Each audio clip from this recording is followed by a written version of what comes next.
Ça te manque pas de couple parfois en vrai? Bah si, bien sûr, ça me manque évidemment. C'est la vie à deux, tout ça. Tu sais ce qui me manque le plus, c'est quand l'autre il est en déplacement et que t'as 2 jours tranquille chez toi. Ah, ça c'était bien. Hein. Il y a un truc qui est trop bien aussi dans le couple et qui me manque, tu sais, c'est quand t'as passé une mauvaise journée, que tu rentres et que tu t'en prends à l'autre pour aucune raison. Ah, ça c'est. Puis ça me manque aussi de pas transmettre, tu vois. Partager, non? Non, transmettre, tu vois, de faire l'éducation, de lui apprendre à être un adulte, tu vois. Ça, tu parles d'enfant là, ça y est. Non. Ça me manque, mais en vrai, la personne à qui ça manque le plus, c'est ma mère.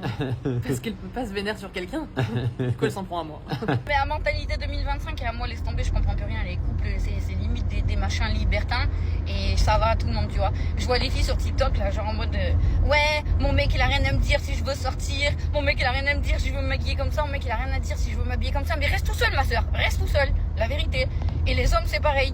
Ma femme a rien à me dire, elle a rien à m'interdire. Eh ben, reste tout seul, mon frère. Voilà. Si tu veux faire le libertin, reste tout seul, toi, avec. Voilà. Moi, chez moi, ça marche pas comme ça. Si moi, mon mari me dit change-toi, j'aime pas la tenue là, ou non, tu vas pas là-bas, bien encore heureux que j'écoute mon mari. Et non, j'y vais pas et je fais ce qu'il me dit. Et mon mari, c'est pareil. Si demain il me dit, je vais aller là-bas, non. Voilà. Si mon mari a quelque chose qui me plaît pas, j'ai dit non et il fait pas. Voilà. Il a pas d'amis filles. Interdit, strictement interdit. Tous ces réseaux, ils sont connectés sur mon téléphone. Et n'importe où mon mari va, encore heureux qu'il me tient au courant. Il me dit où il est, avec qui il est, quand il rentre. Et c'est normal. Et s'il y a un endroit que je veux pas qu'il aille ou une personne que je veux pas qu'il côtoie, et ben encore heureux qu'il va pas le faire. Et c'est pareil pour moi. Demain, si je parle à, par exemple, j'ai pas de copine, hein, mais demain je parle à une fille que mon mari l'aime pas et il me dit, je la sens pas, et ben je parle pas avec. Voilà. Demain, je veux faire quelque chose, mon mari me dit non, mais j'ai pas envie que tu y ailles, et ben j'y vais pas. Et c'est comme ça. Dans ce cas-là, si tu veux faire ta vie, je te le répète, restez tout seul. Si une femme est sur le ton de la séduction avec un homme, mais que d'un coup elle commence à lui dire qu'il est son meilleur ami, messieurs, sachez qu'elle vous teste. Je ne parle pas ici d'une affinité qui se met en place naturelle, qui fait que effectivement quand on est en relation, on est comme le meilleur ami ou la meilleure amie de la personne. Je vous parle d'un espèce d'ascendant qu'elle voudrait prendre sur vous, d'une espèce de domination qu'elle voudrait avoir sur vous, qui est pas forcément très saine parfois, qui pourrait même être dégradante. Elle vous teste, donc comme je vous disais, pas forcément consciemment, mais il y a deux choix. Soit elle le fait parce que elle veut clairement tester son pouvoir de séduction sur vous et c'est tout. Soit elle le fait pour savoir si vous êtes une épaule solide. Alors qu'est-ce que j'entends par épaule solide? C'est en fait l'idée de savoir si elle peut compter sur vous. Une femme, elle a vraiment besoin de sentir que l'homme avec qui potentiellement elle a envie d'être, c'est un homme qui ne va pas répondre à toutes les sollicitations des autres femmes, va savoir mettre un cadre en fait. Alors dès que je dis ça, ça fait un peu paternaliste, mais en fait l'idée c'est surtout de savoir s'il va être capable de mettre des limites. Et le fait que vous soyez ferme avec elle et que vous lui montriez que vous savez où vous allez, ça peut l'aider à faire son choix. Aussi, c'est une manière de savoir si vous savez donner la direction. Tout ça, c'est des qualités que beaucoup de femmes recherchent chez un homme. Et c'est pour ça qu'une femme peut un peu user de cet entre-deux et que parfois les hommes sont complètement perdus. Donc si vous ne savez pas trop sur quel pied danser avec une femme, que vous sentez qu'elle est sur un mode de séduction, puis après que d'un coup, elle vous parle comme si vous étiez son meilleur ami, essayez de prendre de la distance et surtout montrez-lui que vous n'êtes pas son copain et son pote. Parce que c'est très important pour elle de voir comment vous allez savoir mettre de la distance avec elle, ou du moins de quelle manière vous allez vous y prendre pour rester courtois avec elle, tout en lui montrant bien que vous n'êtes pas là juste pour jouer ou pour être son meilleur ami comme elle sous-entend. Voilà, si ça t'a plu, n'hésite pas à t'abonner et je te dis à bientôt. Bye. Pourquoi tu veux une aubergine qui fait 25 centimètres si la taille d'un vagin est de entre 11 et 12 centimètres? Non mais franchement, c'est une réelle question. Il y a ce fantasme autour des grandes aubergines, etc. Mais en fait, ça va pas aller très loin en fait. On va se heurter à un mur en fait. Donc tu peux vouloir cette aubergine d'une taille immense. Tu vas pas aller très loin avec ça, je peux te le dire. Non mais sérieusement. En fait, je parle aux femmes et aux hommes. T'as beaucoup d'hommes qui sont complexés par la taille de leur aubergine. Franchement, les gars, ça sert à rien. Tu vas pas arriver avec un 25 comme ça, le poser sur la table et tu vas rien faire.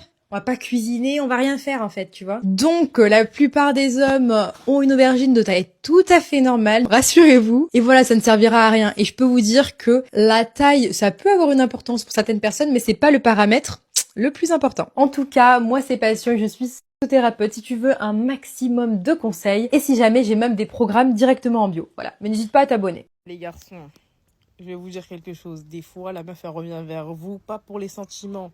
Parce que le coup du marteau piqueur, le coup du marteau, il était excellent. Elle n'arrive pas à passer à autre chose. Elle revient juste pour gratter son cou, en fait. Moi, je sais. Je sais, j'ai entendu des go parler. Que crois pas qu'elle t'aime. Crois pas. Elle est là pour ça. C'est pas que les mecs qui sont dans celle-là, les meufs aussi. Je vais le dire une seule fois et je vais pas le répéter. Les filles, je vous en veux. Je vous en veux parce que vous êtes en train de ramener des discussions de hammam, des discussions que normalement on avait au lavoir dans la rivière entre femmes, vous les ramenez sur internet. Vous êtes en train de parler de vos red flags sur la place publique.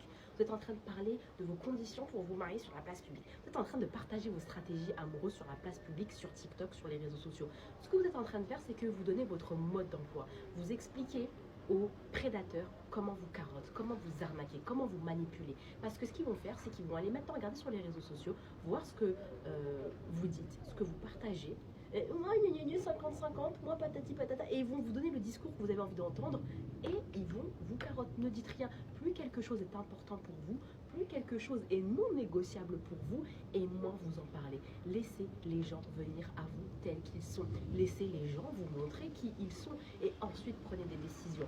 Mais vous êtes là, vous prenez des questions, vous parlez de sujets que normalement vous devez laisser les gens faire cette erreur de vous montrer le mauvais visage. J'ai une question qui me ronge. Pourquoi les mecs voulaient à tout prix nous mettre des doigts comme ça dans la bouche, genre, où est le plaisir? Genre, je comprends pas. Systématiquement, là, vous nous fourrez, vous nous mettez un doigt dans la bouche. Vous avez un point G dans les phalanges. C'est pour ça, ça vous fait du bien, genre quand on...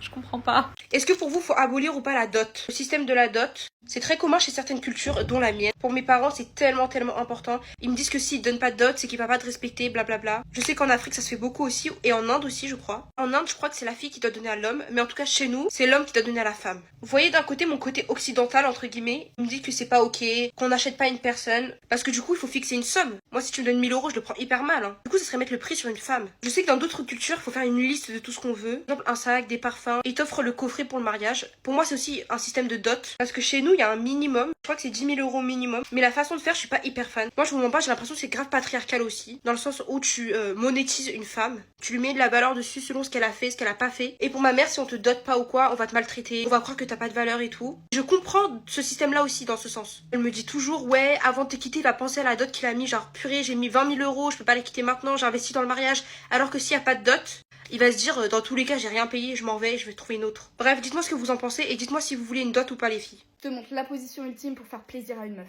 Ce que tu vas faire, c'est que tu as besoin d'un oreiller. Tu mets l'oreiller comme ça. Il faut qu'elle pose sa tête dessus. Hop, à ce niveau-là. Comme ça, c'est hyper important. Une petite jambe en avant. Là, tu prends la couette, boum, et tu la laisses dormir.